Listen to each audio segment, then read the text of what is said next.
అందరికీ నమస్కారం. ఆంధ్రప్రదేశ్లో ఒక మంచి ప్రభుత్వం నడుస్తుంది.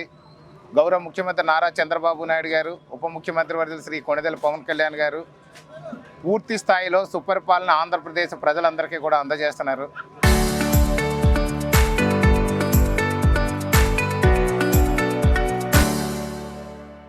అందులో భాగంగా ఈరోజు నిమ్మల రామానాయుడు గారి సహాయ సహకారాలతో ఏదైతే ఇరిగేషన్ శాఖ అద్భుతంగా ప్రయాణం చేస్తుందో, రైతు సోదరులందరికీ కూడా అన్నదాత ఎవరైతే ఉన్నారో వారందరూ కూడా సుఖంగా సంతోషంగా వారి పంటలను చక్కగా పండించుకునేందుకు సాగునీరు విడుదల చేసే నిమిత్తం నేను రుడా చైర్మన్ శ్రీ బొడ్డి వెంకటరమణ చౌదరి గారు, అలాగే కాకినాడ జిల్లా అధ్యక్షులు శ్రీ నవీన్ గారు, ఇతర పెద్దలు కూడా సమక్షంలో ఈరోజు పురుషోత్తపట్నం పంపులు ఆన్ చేసి దాని ద్వారా పుష్కర ద్వారా కూడా రైతులందరికీ కూడా నీరు అందజేయడం జరుగుతుంది.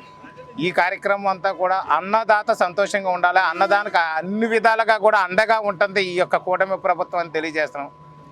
ముఖ్యంగా కానీ చూసినట్లయితే ఇక్కడ 72 ఎకరాల నిమిత్తం గతంలో కోర్టు వివాదాల రీత్యా కొంత ఏదైతే కాంపన్సేషన్ పెండింగ్ ఉందో ఇప్పుడే పలుమార్లు ప్రభుత్వానికి గౌరవ ముఖ్యమంత్రి నారా చంద్రబాబు నాయుడు గారికి, అదేవిధంగా డిస్ట్రిక్ట్ కలెక్టర్ వారికి కూడా పలుమార్లు రిప్రజెంటేషన్ నేను బొడ్డి వెంకటరమణ చౌదరి గారు ఇవ్వడం జరిగింది. అదంతా కూడా ప్రాసెస్లో ఉంది. కాస్త రైతులందరూ కూడా ఇబ్బందులు పడుతున్నారు. గత 9 ఏళ్ళుగా కూడా డబ్బులు లేక వాళ్ళు ఇబ్బంది పడుతున్నారు.